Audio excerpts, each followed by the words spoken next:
Olá, tudo bem?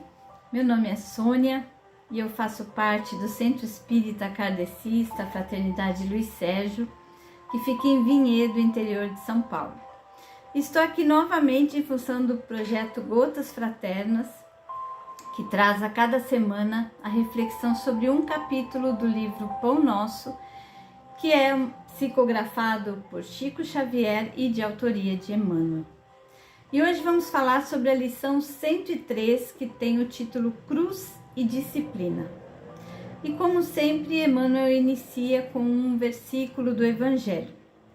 E o versículo escolhido é o seguinte: E constrangeram um certo Simão Cireneu, pai de Alexandre e de Rufo, que por ali passava, vindo do campo, a que levasse a cruz.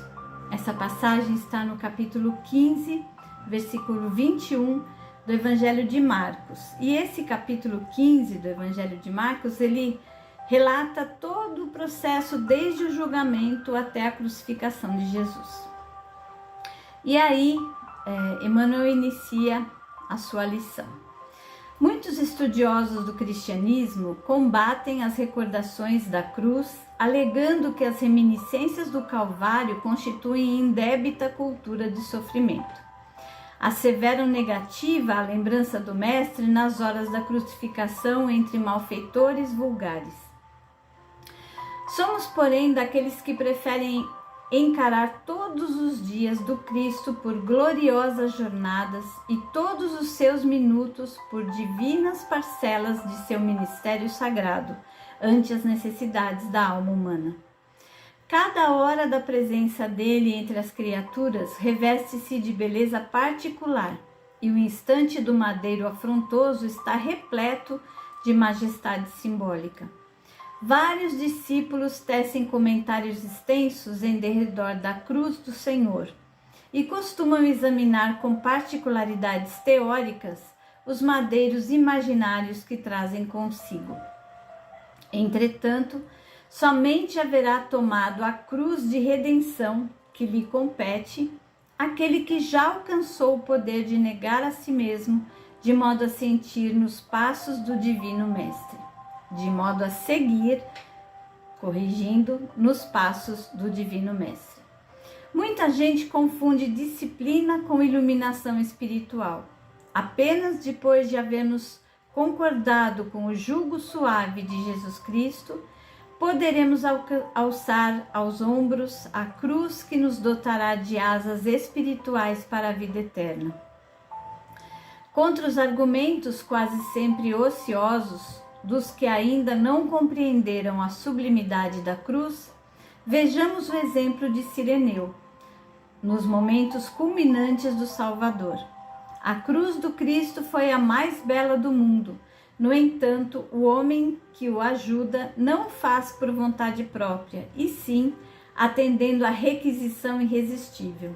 E ainda hoje, a maioria dos homens aceita as obrigações inerentes ao próprio dever, porque a isso é constrangida.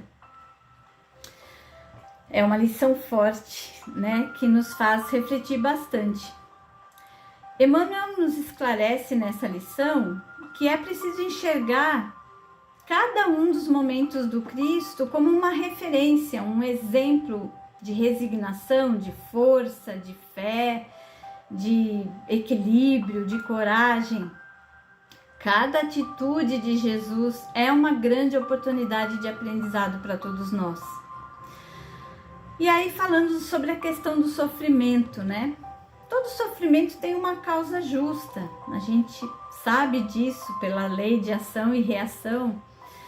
E todo sofrimento é sempre uma oportunidade de aprendizado, quando temos a humildade de reconhecer que erramos muito no passado e continuamos errando no presente. Então, o sofrimento é uma consequência dos nossos erros, das nossas escolhas ruins, né? Do presente e do passado.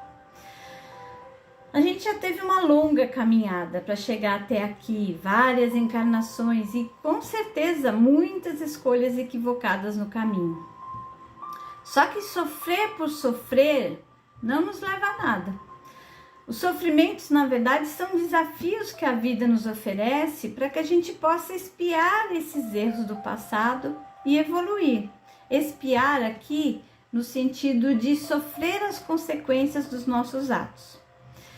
O sofrimento não faz de nós pessoas melhores, é a reflexão sobre o sofrimento que nos faz crescer. Precisamos todos nós ter disciplina em nossa vida, em relação aos nossos pensamentos, nossas palavras, atitudes, usando sempre o Evangelho como modelo e referência. E somente com o tempo é que chegaremos à espontaneidade de ter o bem preenchendo a nossa vida. Ainda temos um longo caminho pela frente aí, até chegar lá, né? Porque, infelizmente, até para aprender, a gente faz escolhas erradas, a gente escolhe aprender, em vez de pelo amor, pela dor. O que seria aprender pelo amor? Seria simplesmente, justamente, seguir o Evangelho de Jesus, aprender com os ensinamentos que Ele nos deixou, seguir o exemplo dele, ou até aprender com os erros das pessoas que convivem conosco. Quantas vezes a gente acompanha pessoas que fazem escolhas equivocadas e a gente vê as consequências? Mas em vez de aprender dessa forma, que seria pelo amor, a gente aprende pela dor, que decide pagar para ver, decide fazer as escolhas ruins e depois tem que sofrer as consequências. Faz parte da lei, né? De causa e efeito. Então, só depois que a gente conseguir realmente ter o bem como algo espontâneo em nossa vida, é que a gente vai compreender bem o que é esse jugo suave de Jesus. Ele facilita a nossa vida, né? Nos relacionamentos, na forma de lidar com as situações da nossa vida, mas a gente aprende a força em vez de aprender da melhor forma, né? E aí é que a gente vai ter condição de exemplificar quando a gente tiver assumido o Evangelho como nossa verdadeira referência. E Cirineu, que foi obrigado a carregar a cruz de Jesus, né? Ele não teve escolha, é muito interessante, porque ele fez isso contra a vontade. Mas mesmo assim, mesmo tendo praticado por imposição ou por obrigação o bem, sempre o bem é uma força que atrai a ajuda do céu. E aí a poetisa Maria Dolores, no livro A Vida Conta, que também foi ditado ao médium Chico Xavier, ela conta que o Cirineu, mesmo obrigado a ajudar Jesus, recebeu como recompensa a cura da filha, que era muda e cega. Imagine o que acontece quando a pessoa faz o bem espontaneamente. Então, é importante que a gente pense sobre isso. Cirineu foi obrigado. Nós temos muitos deveres que fazemos por obrigação e não por vontade. E aí fica a reflexão. Será que a gente tem assumido nossos compromissos com o bem? Será que temos cumprido a nossa parte? Será que temos feito isso, né, com amor e alegria ou por obrigação? Deus, em sua infinita bondade e misericórdia, está sempre nos dando novas oportunidades a cada dia. E do mesmo jeito que a gente espera que as pessoas tratem bem a gente, nos deem o seu melhor, que possamos nós fazer o nosso melhor